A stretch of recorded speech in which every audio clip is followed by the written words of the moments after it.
Hello, Mark. I'm Ivy. My Chinese name is Yan Yu. My student number is 38. I'm a freshman at NCUE. The title of the speech is What Your Doctor Won't Disclose by Leana Wen. They told me that I'm a traitor to my own profession, that I should be fired, have my medical license taken away, that I should go back to my own country. My email got hacked. In a discussion forum for other doctors, someone took credit for Twitter bombing my account. Now, I didn't know if this was a good or bad thing, but then came the response. Too bad it wasn't real bomb. I never thought that I would do something that would provoke this level of anger among other doctors. Becoming a doctor was my dream. I grew up in China, and my earliest memories are of being rushed to the hospital because I had such bad asthma that I was there nearly every week. I had this one doctor, Dr. Sam, who always took care of me. She was about the same age as my mother. She had this wild, curly hair, and she always wore these bright yellow flowery dresses. She was one of those doctors who, if you fell and you broke your arm, she would ask you why you weren't laughing because it's your humorous. Get it? See, you'd grown. But she'd always make you feel better after having seen her. Well, we all have that childhood hero that we want to grow up to be just like, right? Well, I wanted to be just like Dr. Sen. When I was 8, my parents and I moved to the US, and ours became the typical immigrant narrative. My parents cleaned hotel rooms and washed dishes and pumped gas so that I could pursue my dream. Well, eventually I learned enough English, and my parents weren't so happy the day that I got into medical school and took my oath of healing and service. But then one day, everything changed. My mother called me to tell me that she wasn't feeling well. She had a cough that wouldn't go away. She was short of breath and tired. Well, I knew that my mother was someone who never complained about anything. For her to tell me that something was the matter, I knew something had to be really wrong, and we found out that she had stage 5 for breast cancer. Cancer that by then had spread to her lungs, her bones, and her brain. My mother was brave, though, and she had hope. She went through surgery and radiation, and was on her third round of chemotherapy when she lost her address book. She tried to look up her oncologist's phone number on the internet, and she found it, but she found something else too. On several websites, he was listed as a highly paid speaker to a drug company, and in fact often spoke on behalf on the same chemo regimen that he had prescribed her. She called me in a panic, and I didn't know what to believe. Maybe this was the right chemo regimen for her, but maybe it wasn't. It made her scared, and it made her doubt. When it comes to medicine, having that trust is a must, and when that trust is gone, then all that's left is fear. There's another side to this fear. As a medical student, I was taking care of this 19-year-old who was biking back to his dorm when he got struck and hit, run over by an SUV. He had 7 broken ribs, shattered hip bones, and he was bleeding inside his belly and inside his brain. Now imagine being his parents who flew in from Seattle, 2,000 miles away, to find their son in a coma. I mean, you'd want to find out what's going on with him, right? They asked to attend our bedside round where we discussed his condition and his plan, which I thought was a reasonable request, and also would give us a chance to show them how much we were trying and how much we cared. The head doctor, though, said no. He gave all kinds of reasons. Maybe they'll get in the nurse's way. Maybe they'll stop students from asking questions. He even said, what if they see mistakes and sue us? What I saw behind every excuse was deep fear. And what I learned was that to become a doctor, we have to put on our white coats, put up a wall, and hide behind it. There's a hidden epidemic in medicine. Of course, patients are scared when they come to the doctor. Imagine you wake up with this terrible bellyache. You go to the hospital, you're lying in this strange place, you're on this hospital gurney, you're wearing this flimsy gown. Strangers are coming to poke and prod at you. You don't know what's going to happen. You don't even know if you're going to get the blanket you asked for 30 minutes ago. But it's not just patients who are scared. Doctors are scared too. We're scared of patients finding out who we are and what medicine is all about. And so what do? We put on our white coats and we hide behind them. Of course, the more we hide, the more people want to know what it is that we're hiding. The more fear then spiral into mistrust and poor medicine care. We don't just have a fear of sickness, we have a sickness of fear. Can we bridge this disconnect between what patients need and what doctors do? Can we overcome the sickness of fear? Let me ask you differently. If hiding isn't the answer, what if we did the opposite? What if doctors were to become totally transparent with their parents? Last fall, I conducted a research study to find out what it is that people want to know about their healthcare. I didn't just want to study patients in the hospital, but everyday people. So my two medical students, Sue Harvey Tucker and Laura Jones, literally took their research to the streets. They went to banks, coffee shops, senior centers, Chinese restaurants, and train stations. What did they find? Well, when we asked people, what do you want to know about your healthcare? People responded with what they want to know about their doctors. Because people understand healthcare to be the individual interaction between them and their doctors. When we asked, what do you want to know about your doctors? People gave three different answers. Some want to know that their doctor is competent and certified to practice medicine. Some want to be sure that their doctor is unbiased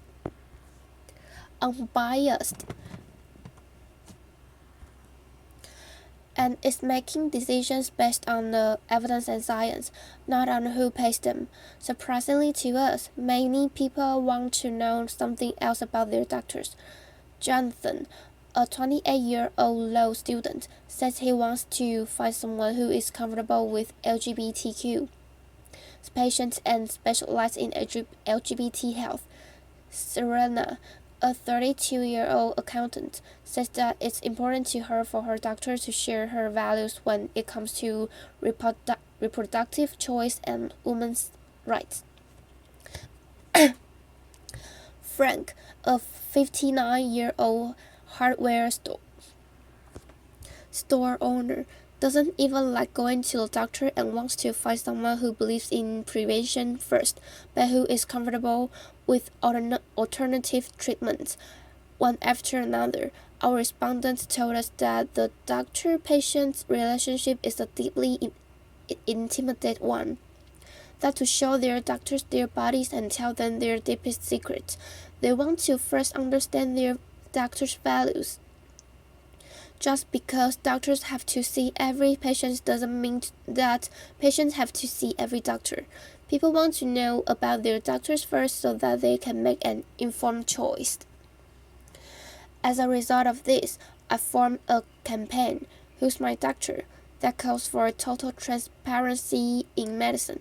Participating doctors voluntarily disclose on the public website not just information about where we went to medical school and what specialty we're in, but also our conflicts of interest.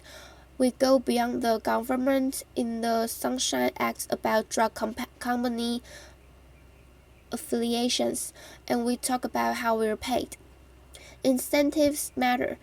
If you go to your doctor because of back pain, you might want to know he's getting paid $5,000 to perform spine surgery versus $25 to refer you to see a physical therapist. Or if he's getting paid the same thing no matter what he recommends.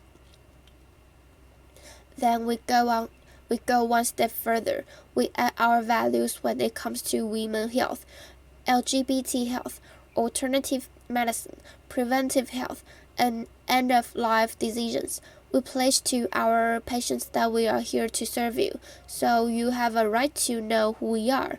We believe that transparency can be the cure for fear. I thought some doctors would sign on and others wouldn't, but I had no idea of the huge backlash that would ensue. Within 1 week of starting Who's My Doctor, Manscaped's public forum and several online doctors' communities had thousands of posts about this topic. Here are a few. From a gastroenterologist in Portland, I devoted 12 years of my life to being a slave. I have lungs and mortgaged. Mortgages, I depend on loans from drug companies to serve patients. Well, times may be hard for everyone, but try telling your patients making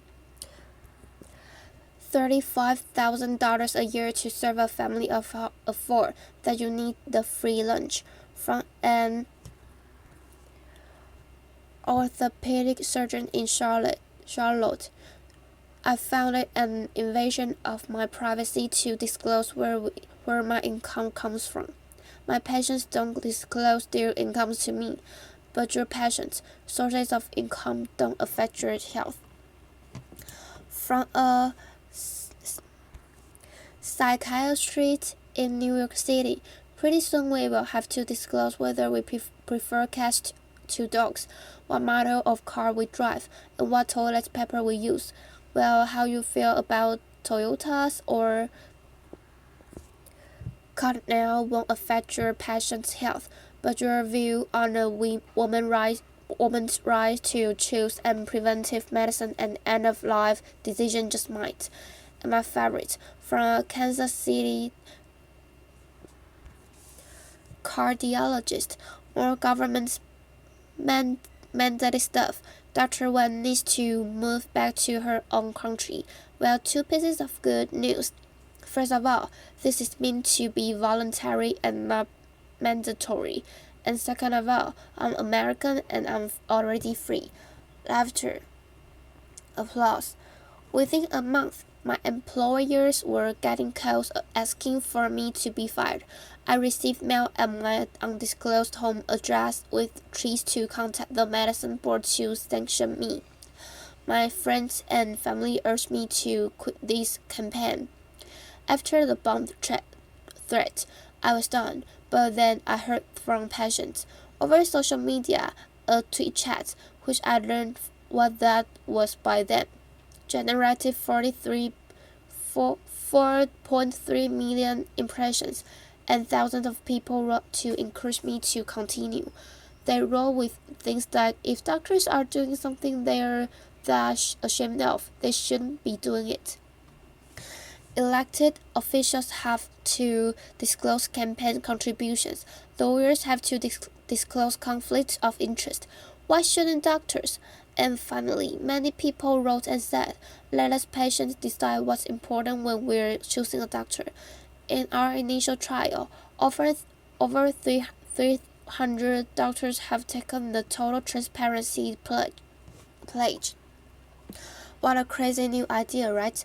But actually, this is not that new of a concept at all. Remember Dr. Sam, my doctor in China, with the goofy joke and the white hair? Well, she was my doctor, but she was also our neighbor who lived in the building across the street. I went to the same school as her daughter. My parents and I trusted her because we knew who she was and what she stood for. and she had no need to hide from us. Just one generation ago, this was the norm in the US as well. You know that your family doctor was the father of two teenage boys, that he quit smoking a few years ago, that he says he's a regular church goer, but you see him twice a year, once at Easter and once when his mother-in-law comes to town. You knew what he was about, and he had no need to hide from you. But the sickness of fear has taken over, and patients suffer the consequences. I know this firsthand. My mother fought her cancer for 8 years. She was a planner, and she thought a lot about how she wanted to live and how she wanted to die. Not only did she sign advance directives, she wrote a 12-page document about how she had suffered enough, how it was time for her to go. One day, when I was a resident physician, I got a call to say that she was in the intensive care unit.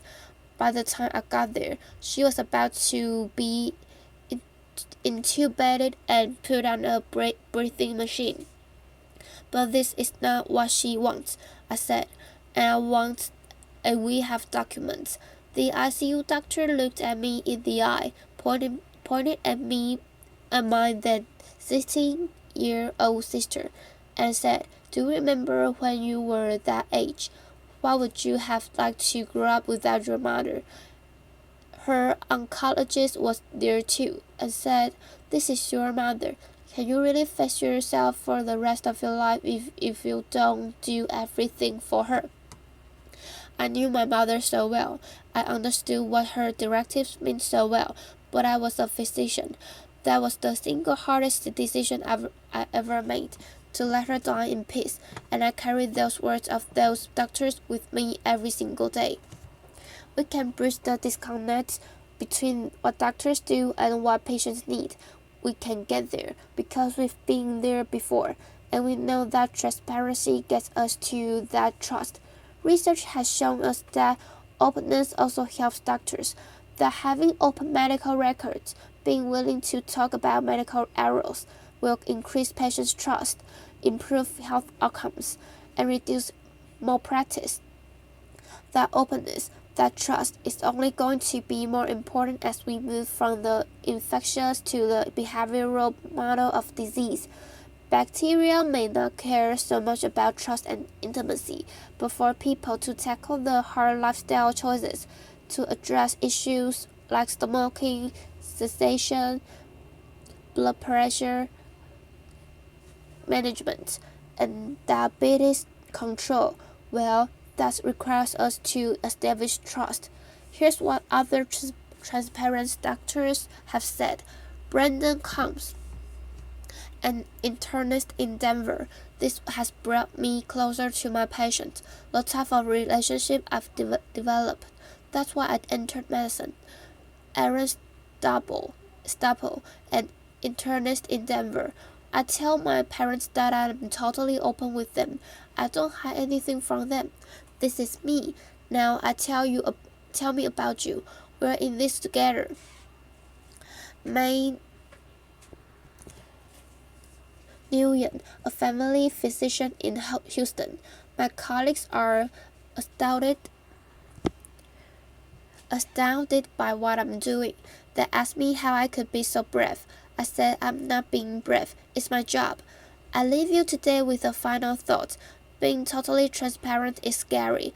You feel naked, exposed, and vulnerable. But that vulnerability, that humility, it can be an extraordinary benefit to the practice of medicine when doctors are willing to step off your pedestals, take off our white coats, and show our patients who we are and what medicine is all about. That's when we begin to overcome this sickness of fear. That's when we establish trust. That's when we change the paradigm of medicine from one of secrecy and hiding to one that is fully open and engaged for our patients. Thank you. Applause.